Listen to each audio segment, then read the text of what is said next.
Nació en Victoria y vive en Austria desde el 2002. Ella estudió arquitectura en la Royal Melbourne Institute of Technology y en la Universidad de Artes Aplicadas de Viena. Estudió sociología y teología también en la Universidad de Melbourne y composición en la Universidad de Música y Artes Escénicas de Viena. Completó un doctorado en composición en la Universidad de Huddersfield y en 2013 con un portafolio de obras titulado Generative Transcriptions, an Opera of the Self. Desde 2014 ha sido investigadora postdoctoral en la Universidad Karl Franzens de Graz como parte del proyecto de investigación de matemáticas y arte de The Collaborative Mind y imparte cursos sobre el papel de la intuición en la forma del flujo creativo en la Universidad de Música y Artes Escénicas de Graz. Em, Ahora está en un periodo de composición, solamente tienen un apoyo del Estado para hacer composición durante un año y pues estamos muy contentos de tenerte aquí, Tamara. So the talk will be in English, so welcome, Tamara. Thank you. It's a pleasure to have you here. So. Thanks very much for the invitation, um, especially to Diego for organizing it. And I'm very glad to be part of this dialogue between maths and culture. It's something that has been growing interest over the last years. So I'm very happy to present today. I'm going to swap straight to my talk and share my screen with you.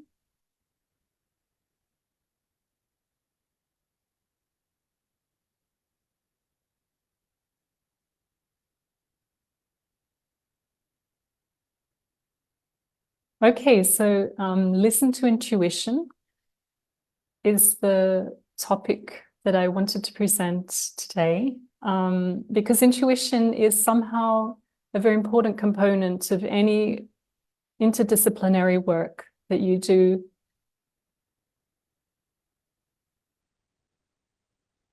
between different fields of expertise. So the three main topics is mathematics and arts and society, in the sense that I want to present a brief overview of how we've approached it in our little team that worked together.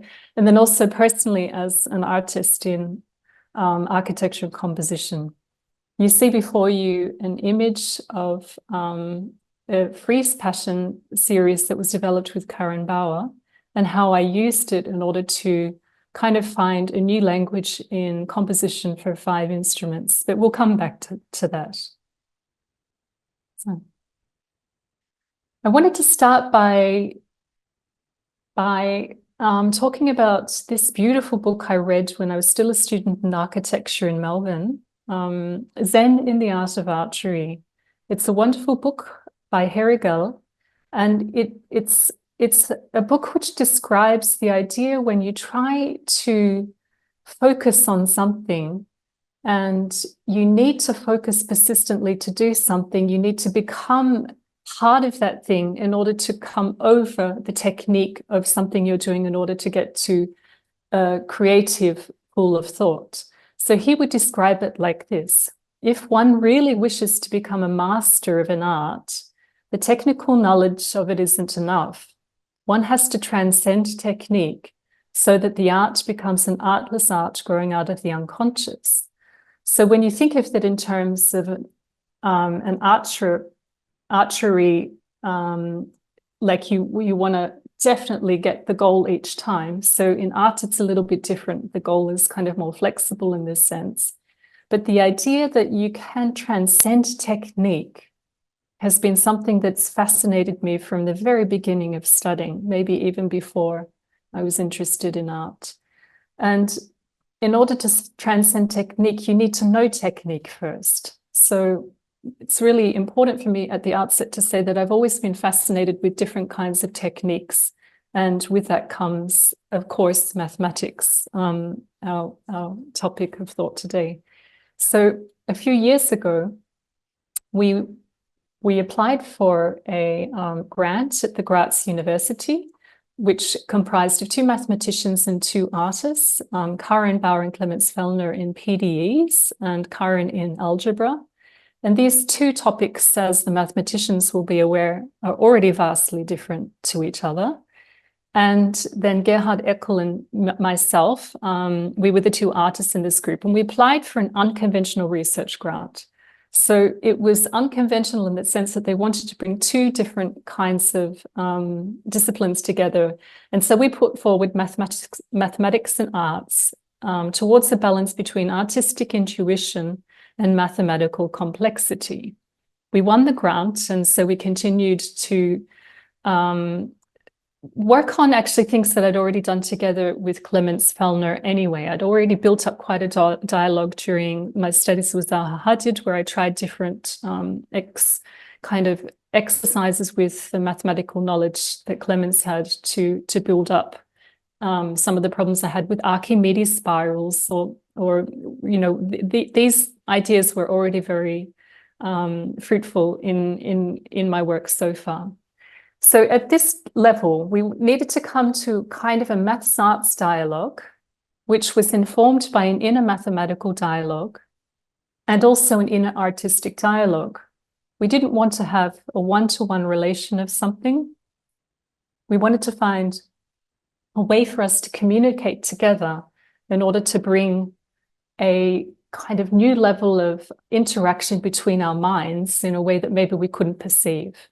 I start here just diving into Karin Bauer's Frieze patterns with exponential growth. We sat on a table together and she just explained to me various triangulation of annually, what she was working on at the time. And if we present this lecture together, often Karin would take over at this point and she would describe this triangulation of annually in her mathematical terms. I just wanted to briefly state that the things that interested me when she described it to me was somehow the beautiful, the way that the triangulation works, that you always have a simple idea that 3 points need to connect to each other. They need to split the surface in a certain way. And for me, I found that fascinating in order to think of how one could use maybe having different instruments around this Frieze pattern. Maybe each point becomes a different instrument, or I just talk at it in an artistic way. But when we started to look at it more in depth, the other partner, Clemens Fellner, also, they came up with another way to also look at it through PDEs, which he would be able to explain. Instead, I'm just going to go into my kind of journey with it. So I looked at the Theodore A. Cook curves of life, some of the diagramming that had been done, and I was fascinated by how when you took a point to another point in this triangulation, it doesn't matter how many curves it made. It didn't change the essence of a triangulation. So first of all, I experimented with this idea of just looking at how many times you could loop in order to find a semblance or something interesting. And then I came back to Karin and I asked if she could give me an annulus, which had 5 points on the outside, and what that would look like. So she drew it up for me, which is the one on the far right. And I started playing around with that in Rhino, which is a 3D programming language. And I took from the Frieze pattern here, some of the numbers and the aggregates, how they increase in time. I took those proportions to play with the heights of these objects that I started exploring. You can see here the heights of the aggregates. And then I just tried to make some forms. So these were very early studies that I did just to kind of get a feeling what could be fascinating, what might be interesting for me to connect with from these Frieze patterns. As you can see, the objects are very architectural-like. From my studies with Zaha Hadid, I believed that this kind of idea of the non-uniform rational B-spline, where you could have any kind of curves. At the time, it might have been quite new, but now it's really prolific. So I had these objects as kind of ways to dream and think through different ways of working on a compositional level. At this point, it's still much more an architectural kind of object formation. So if you want to have a look in more detail, what I decided to do then instead was work graphically with these, with this one object of the variant on the Frieze pattern with the 5 liquidity sequence with 5 on the outside. You can see how my spreadsheet developed. It was much more like a research catalog. That's what the name of this platform is. And you can just kind of add ideas as you go. And you can kind of put your ideas on a spreadsheet and start to see how it comes together. So the part that I was fascinated by, I wanted to look at the limitations imposed by the patterns formed when you work with the triangulations. And somehow, because it could take on this new geometric quality for me in an architectural form, which isn't necessarily what Karan was interested in, it still gave me a lot of food for thought in order to generate a composition using these ideas. So at some point, I decided to test it out with a commission, and I was invited to Salt Festival, which was in Canada, in Victoria. And they'd invited the Neue Vocal Solistin. This is a very, very good choir. Well, actually, it's not a large choir. It's a group of singers, and each singer is a soloist in their own right.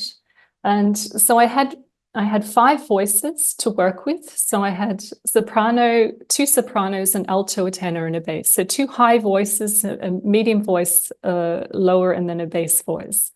And in the middle, I put a flute. And I asked them to stand in a circle, the way you see on the right-hand side of the diagram. And you see that the flute is standing in the middle. And I asked them to improvise according to, the relations between the points. So the soprano 1 needed to relate through to the alto going via the flute. The bass needed to relate to the tenor on the side, but not to the alto because there was no connection. So they had to build up a series of relationships with how they wanted to perceive and work on this material.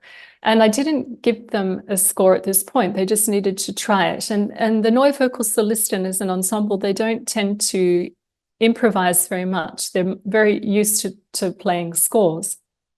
So it was a bit of a kind of a nice exercise to do with them, because improvisational artists would be able to easily approach it, I think, with their own passion. But in this case, it was a few questions to try and work out how to do this. And so you can see here the score that I wrote, and I wanted to play a little bit of the example of the improvisation.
I'm not sure what you perceive when you hear that, but the piece was called Attractive Privacies of Breathing Borders. And the way they worked with this diagram actually spoke to me a lot of this kind of idea of a border that's breathing and a sound which is moving towards one another or not. And it's ironic because the piece is actually, well, this work was done before, all of the questions we had about borders, actually, with before the time of COVID. And it was also the idea that it was in one solitary universe. So they only used a very simple sound like Om from the Sanskrit just to connect their voices and not to have to think about that as well. So let's go ahead and then have a listen to the premiere. I have the score here so you can see some of it and see if you can hear the similarity between my composition and the improvisation.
So what you, I don't know how good the transmission is because of course we're working online and we're in different parts of the world, which is kind of amazing in its own way that we're listening to this together in some kind of form. But what was incredible to us in the team and me was somehow the similarity of what the ensemble could do on their own and what the score that I created. It seemed to be very similar sound world. This kind of attractive idea that the points were attracting a kind of sound color which had a synergy that represented itself by this research in somehow a sense of collaborative thinking. So it gave us the green light to keep on working in this direction. And it was kind of one of the first examples where we felt that this was really quite a fascinating discovery for us. So in the Kulturjahrgraz in 2022, we did an exhibition, a pop-up exhibition called Listen2Intuition, where we wanted to present some of these ideas that we'd been working on together with the local community.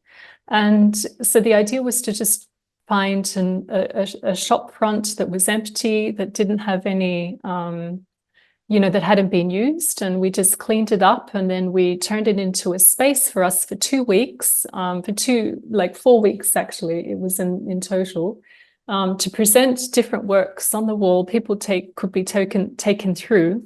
And it was all part of the Kulturjahrgraz Wie wir leben wollen, how we would like to live. So it was a project which describes projects of the future, how we would like our city to be. Here you can see Karin who's working on this sequence, the one that we're talking about, this Frieze pattern, she has drawn it on the window. And we turned this space into kind of an active workshop zone where people could come in, they could listen, they could try, they could experiment, they could make their own Frieze patterns. And here there was art on the wall of these different things that we'd been doing. So here you have the opportunity right now to take a thread, to connect your triangulation between the 3 points and to see what kind of solution you come up with.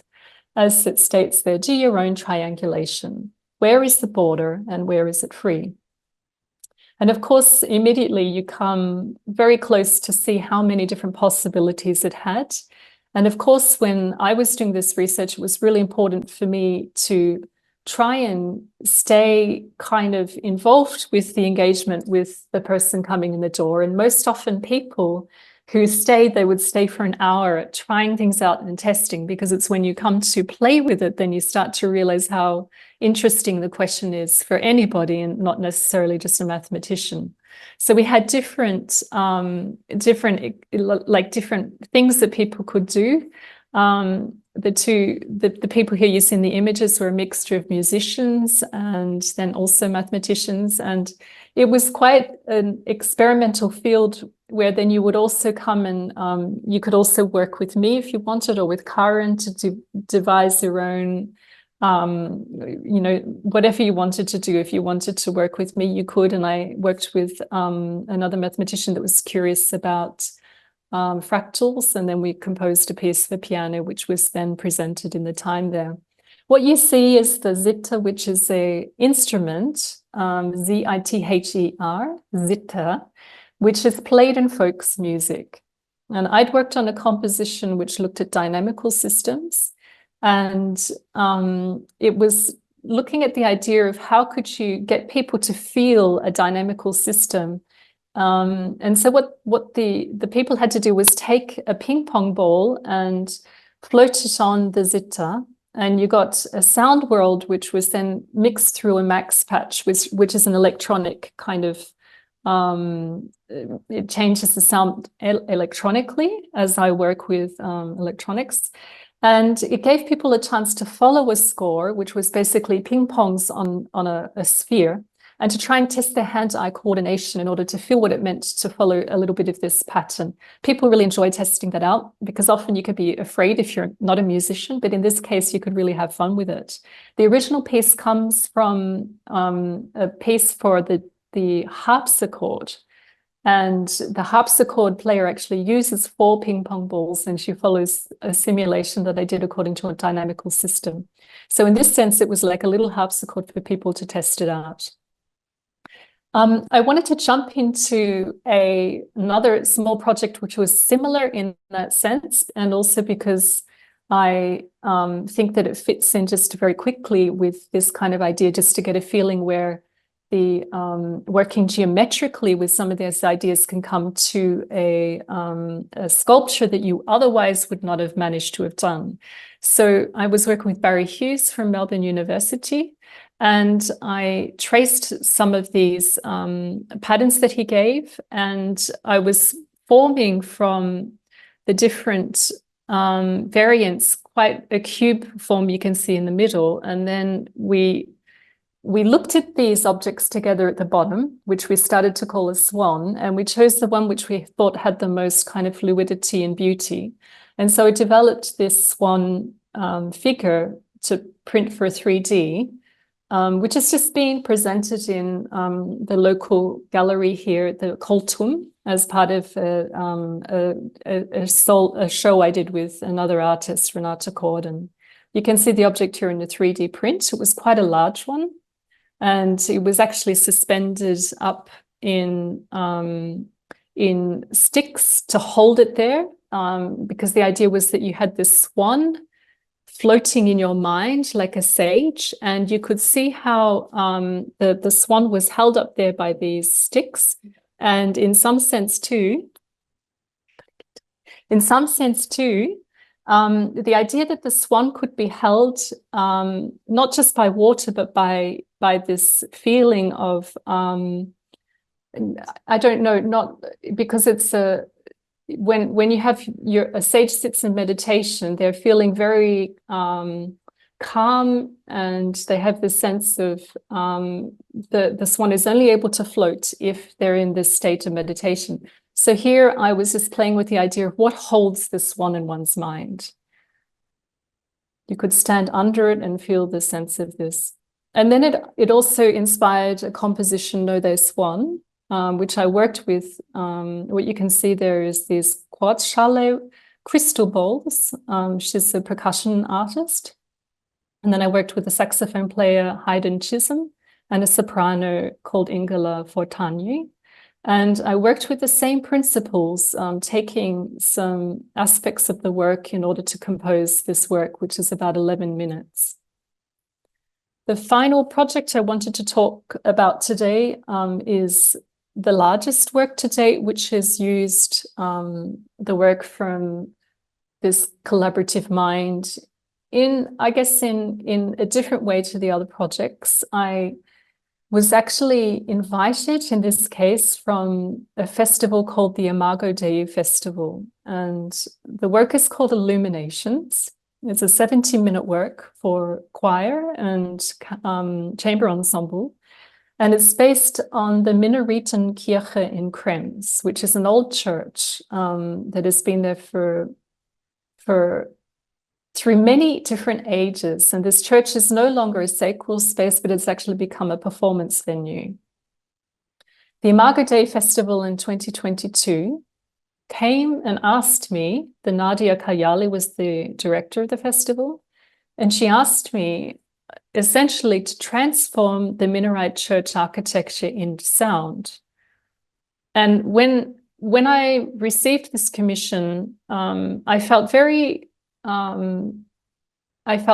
like, I thought, oh, well, this is something I've always done naturally. So it was the first time where I thought, okay, this is an opportunity to really go in depth with these different studies I've done, because in essence, you play with the mathematics maybe on a philosophical and theoretical perspective, but when you really go in depth and try to transcend it into another very abstract thing like sound, it's somehow maybe not easy to understand it. But if you have the architecture in front of you, you can see it, you can feel it. I thought that there would be more transparency for the public to understand this in this process. So the starting point for me was to examine the proportion of the arch. So the arch in this church was actually quite a wide spread. And I just started by actually analyzing it with 3D drawing in rhinoceros. It's kind of taking a leap of faith in the sense that I'd done all of this object transformation in different studies over the years with mathematicians kind of supporting me and helping me analyze what it could have been. And in this case, I just wanted to experiment. It always starts with a bit of a playing field. So when I started analyzing between just the two arches, I came up with this object you can see on the right, the two ones up on the top. So you can see in plan how it looks with the two columns, and then between it is this thing that I started drawing.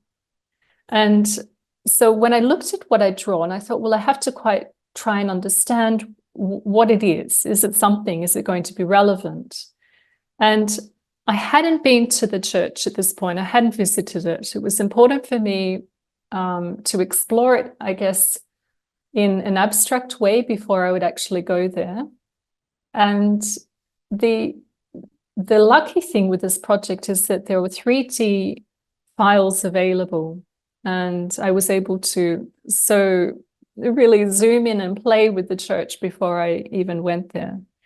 As I write here, I say the studies of the proportion on the arches leads to the creation of a chakra set. So I need to describe what actually happened. So when I started exploring this arch, you can have a look. I've got a small animation just to show the process. So I looked at this object that had been created and I pulled it apart. And what I'd found when I pulled it apart was that there were 6 parts to it.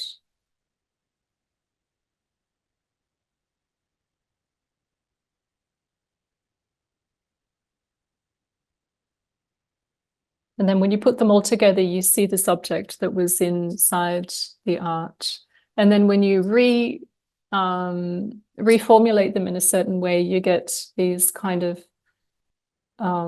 let's say, inspirational objects for me. They feel like sound to me in some sense.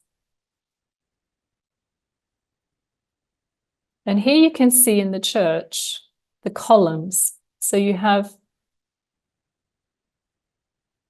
the study I did, which was then mirrored in 6 parts of the church. Let me just go back to that for a second.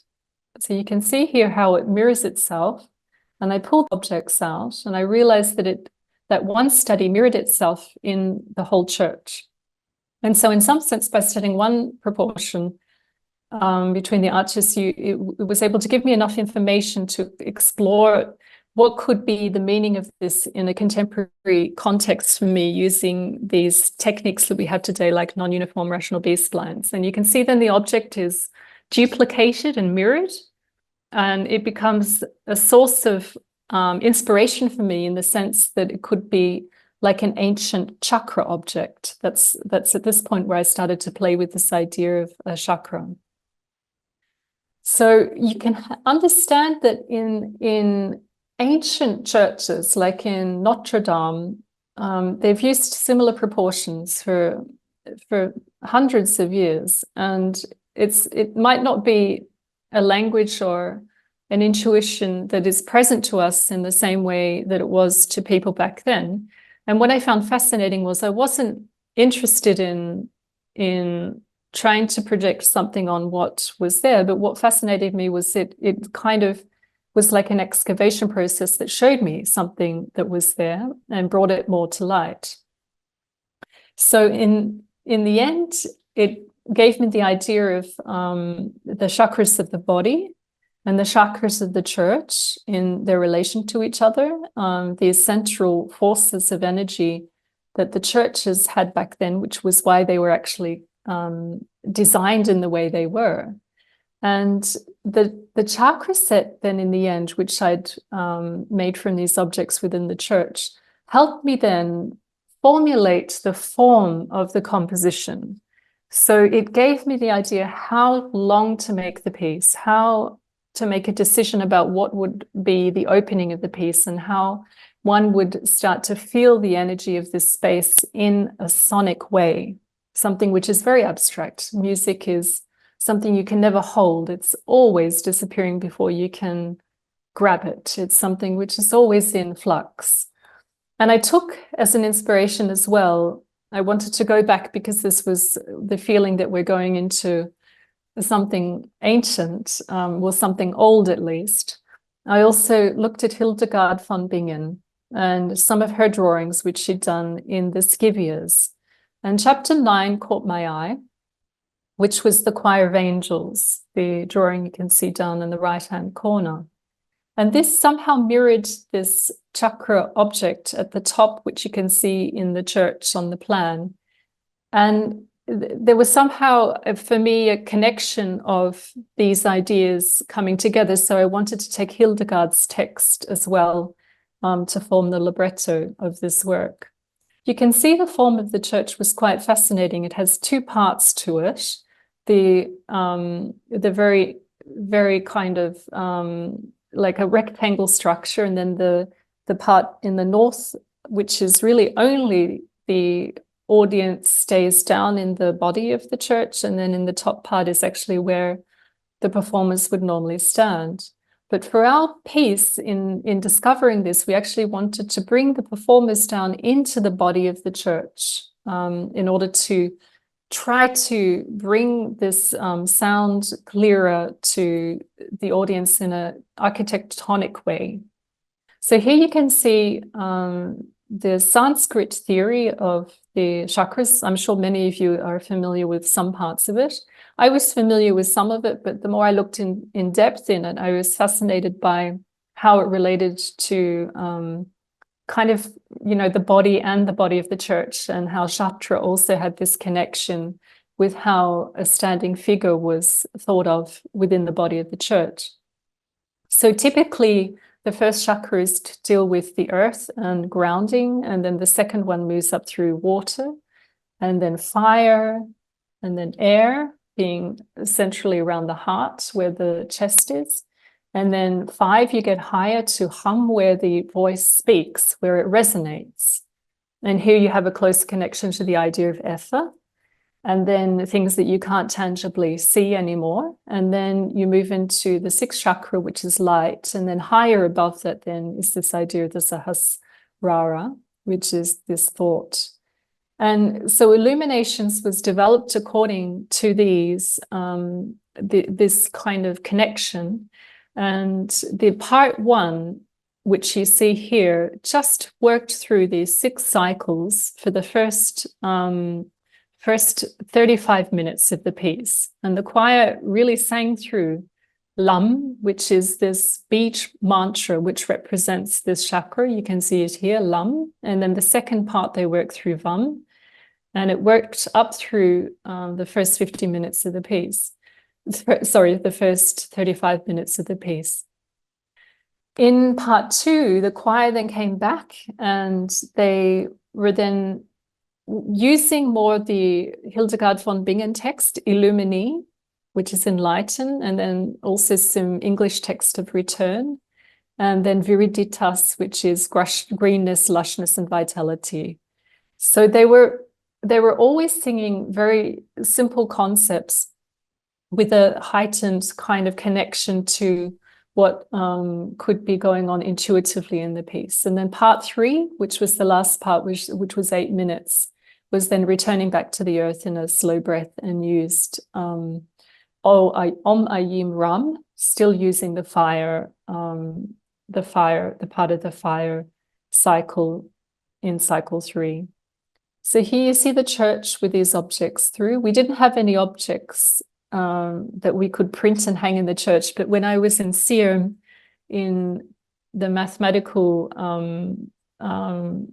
institute in Marseille, we had 10 artists and 10 mathematicians invited to collaborate for a week together and share their projects. There was an amazing sculptural artist there that I met, who thought it would be incredible to hang and have these objects in space. I think it would be a fascinating journey to try and do that. In the end, what I had was an exhibition, which I'll show you, just with small models. At this point, I think from my architectural education, it helps me visualize and come to terms with the idea in an imaginative sense, that I can come inside the sound.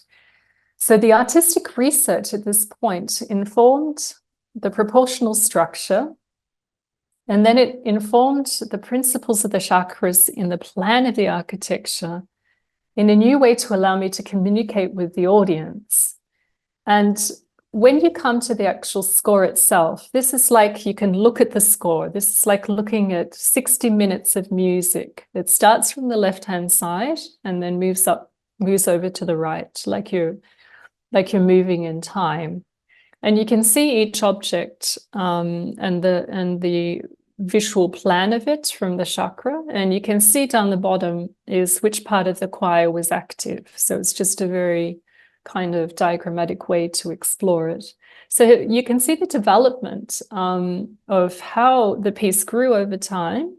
And then in part 2, you come to another object, which is taken from the Frieze patterns, which comes back to our talk from the beginning, using the quiddity sequence. So at this point, we have 5 singers and a cello in the middle instead, in order to bring kind of a nurturing quality and holding the sound in a different way.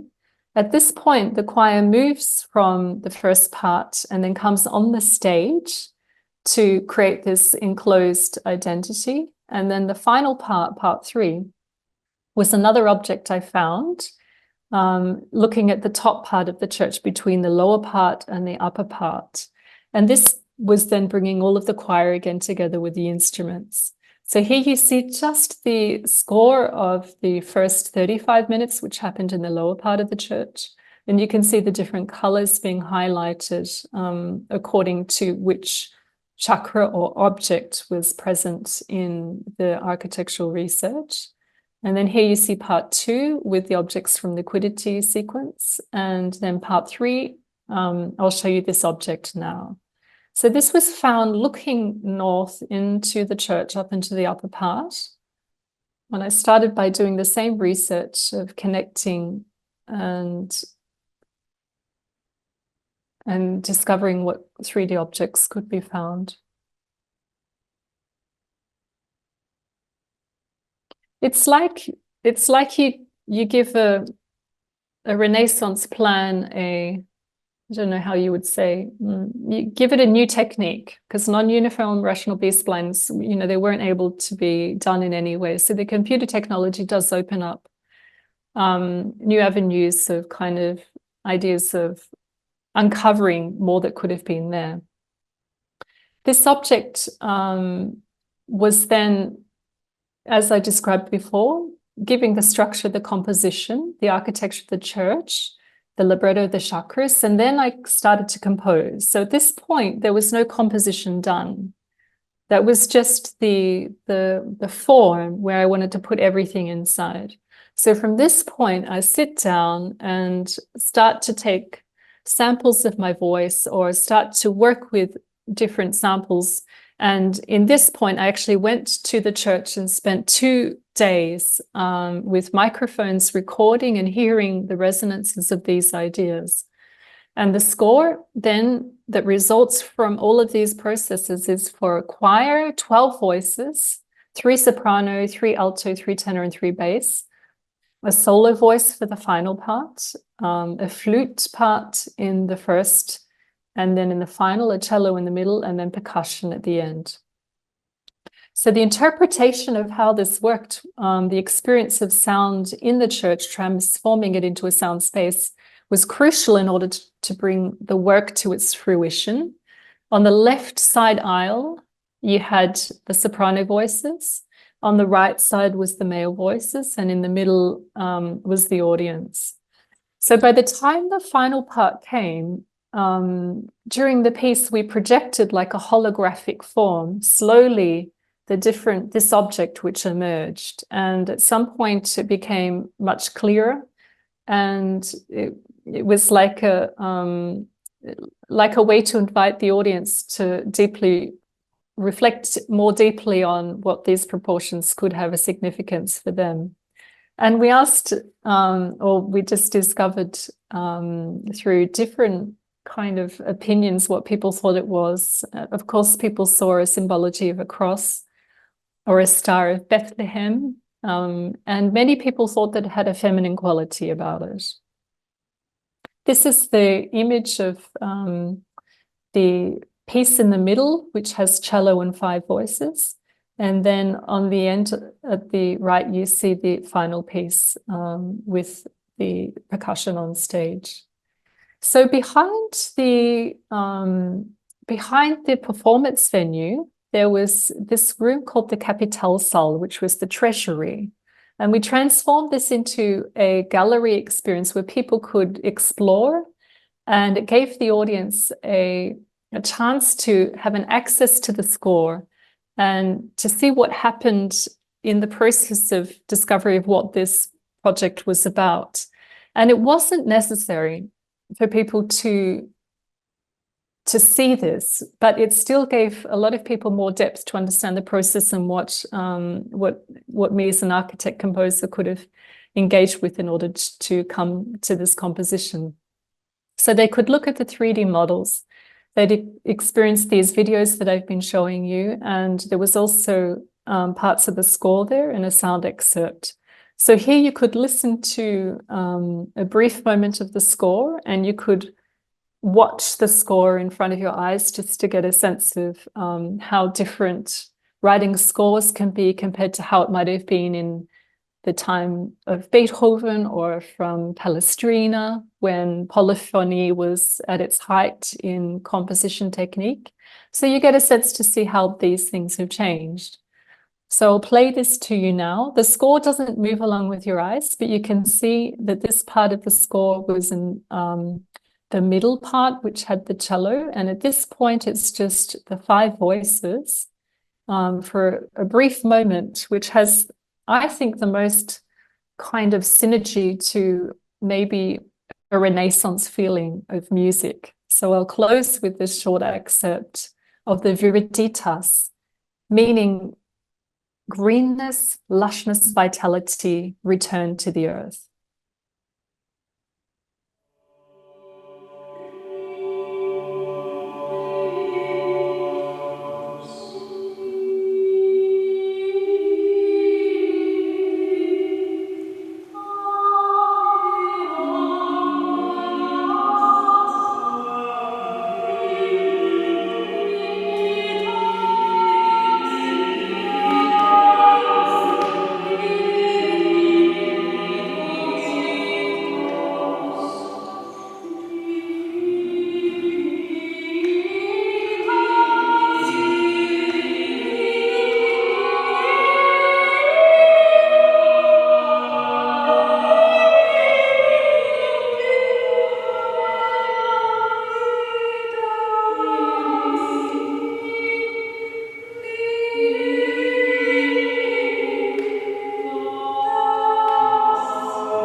So I wanted to say thank you for listening, and anybody who's joined us anywhere around the world, and for the future listeners that might come across this lecture today, that the project continues. So this project then went to another church in Corinth, Baroque ornate church, and I use similar principles to explore it. The work of this will be digitally released in the next weeks on all digital platforms. So you'll be able to hear the result of illuminations, and the explorations, of course, you can find on my website. If you're interested in more, you can ask me about it. But the process of the collaborative mind, of thinking with mathematicians, has really informed my work to take it to a deeper level. And it feels like it's opening up I don't know, a cultural dialogue which extends beyond my expertise and brings, I think, people closer together. That has been my experience with it, and having invitations to Paris and Marseille, and to future collaborations with galleries as well. This has been an exciting opening for me, had I not kind of decided to open up a path in composition which makes creative access with mathematicians. So thank you for listening.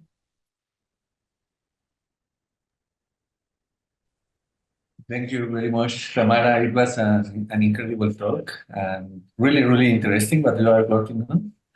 I have just one question. Well, I have many questions, but I will state just two. The first one is, it's amazing how you are mixing mathematics, all these mystic sounds and mystic, no, and music by itself. My question is, how have you wondered, or have you asked to the people that is attending and enjoying this music, how they see mathematics inside of the show, of the event, or of the piece? So if I ask a mathematician, or if I ask to general public, like to attendants in the church, and they're like, if they see mathematics, because for example there they see like the female figure, no, the feminine figure in the piece, but can they see the harmonies, the dynamical systems that are behind the piece? Or I think, I think it did open up kind of that debate with some people. It depends on how curious they were, but they all had a sense of it being something that they couldn't grasp. And I think if you see architectural more as a abstract form of mathematical thinking, then you would very quickly go into that kind of point. But people were interested in it. It wasn't like, the abstraction of seeing this object coming alive really did something to the audience. Whereas when we had the performance in Ossiach in the Baroque church, it was different. We didn't have a projection. We just had the sound. And I do believe that it created a fascination. And I think, yeah, it's something I'll have to ask more people after performances. It's a nice question. Okay. And well, the second is, well, of course, this question is because I kind of work on this, but how possible do you think that it is that through this music we can take general people approach to mathematics, like to teaching, to trying to show them the patterns, or this thing that you were saying, that there's something behind that they cannot grasp. And this thing that they cannot grasp is mathematics, right? It is, yeah. So essentially that, no? Because sometimes it is always, it is kind of think of mathematics as something mystical or something like that. But it is not. It is quite technical sometimes, and beautiful by itself. No? So how can we pass from this mystical or this aesthetical viewpoint to, I don't know, to them to be able to feel it, no, to take a grasp on this. I think it's, I mean, that's what we've learned in doing this, is how because we both work in a similar thing. We both work in an abstraction, don't we? And you can hear my music, but nobody can really get a sense of a proof very easily, right? But I think this got people a little bit closer to, like, the exhibition we had. People really stayed for an hour listening to the music and then looking at the diagrams, or looking at how the transformation process could have been with this sequence of triangulations that was very effective to bring people to mathematics, actually, because the music itself, I'm almost concerned that it's going to get lost in Spotify, because how are you going to have a grasp of it? And I think in the context of something like an exhibition and having mathematicians talking, I think we're helping each other. We're showing people, but that there's so many diverse ways of understanding things if you take your time. And, we're such an immediate society at the moment, where we get 5 seconds to prove something with a sound. And this takes so much more delicate approach to it. And maybe it's because we both sit in the same boat, that contemporary composition, it takes time to be heard. And same with mathematics. To get closer to understand it, you need to approach it from, I don't know, a different way, right? You can't. And so we are helping each other. I really believe that. And I think if people want to take the time, it has opened up a new horizon to approach mathematics. A lot of people were scared. You know how people are scared of mathematics. And in this sense, it opened a bridge, I think. I mean, I was never scared of mathematics, but I guess you think you'll never be clever enough, is the general feeling that the public has, and so this definitely allowed people to take a step into the the quantum. I don't know. Yeah, but I don't know where it's going. Let's see. I mean, it needs a space, doesn't it? It needs a place to think. And when you have an exhibition space like we had, that was really effective. But just having something online I don't know. I think it's effective to be together. That's why these workshops that are starting to happen, I think, are really fascinating. Javier? I always thought the mathematics probably were closer from the point of view of aesthetics to architecture. But in recent years, I started thinking that probably it's more with music. And I don't know what's your opinion. At least, the classic harmonic theory that we know, the fifth, the eighth, the way to compose from 17th century to, I don't know, probably the last 19th century was based in certain rules. And then appears, the different ways to compose in the 20th century. But do you have an opinion on that? Do you think how close math and music could be, in terms of aesthetics? I think it's something that I think about a lot.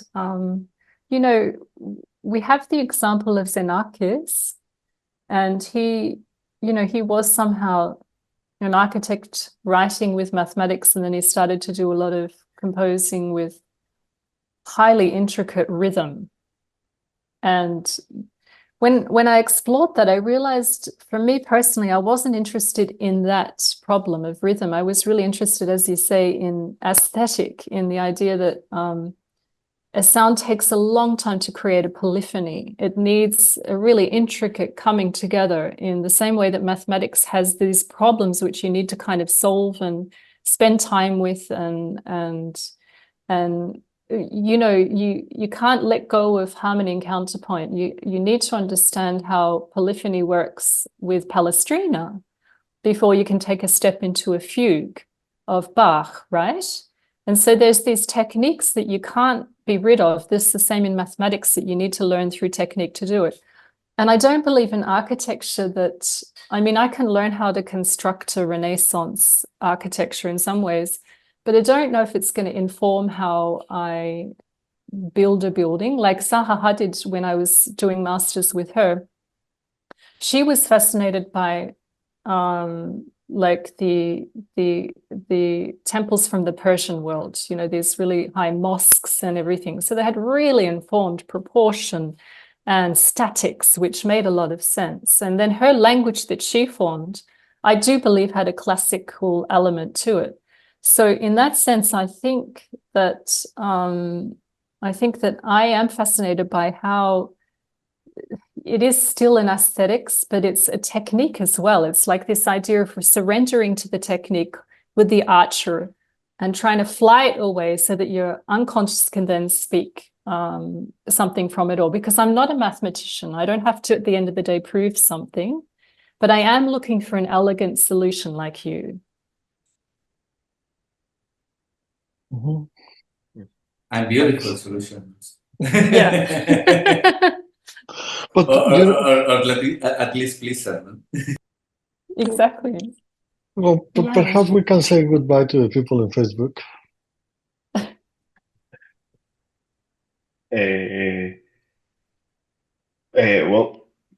Bueno, muchas gracias por acompañarnos. Nos vemos dentro de 2 semanas. Nuestra próxima ponente es